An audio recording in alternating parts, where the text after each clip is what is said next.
Hey folks, welcome to the Beer Ranch Garage, a channel where we work on cars and mess with tools, and just wanted to bring you a quick video today on a dumb kind of experience I had myself, and might help somebody in the future.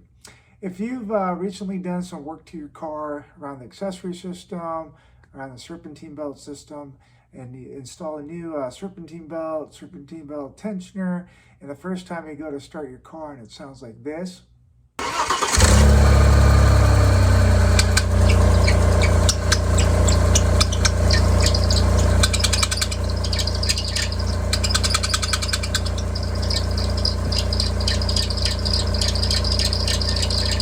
Well, then you might be making the same mistake that I made. And so if you come over here, I'll show you what I did and what you may have done as well. So folks, I've worked on many cars before, and this is the first time I ran into a serpentine belt tensioner that has a holding rod. I went ahead and installed the serpentine belt tensioner. It never occurred to me to remove this holding rod. Well, when I went ahead and installed it on the car, you heard what it sounded like.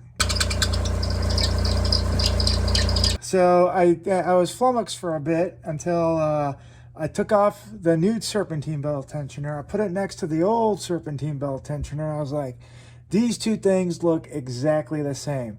Except after looking at it for a minute, I was like, wait, what's this?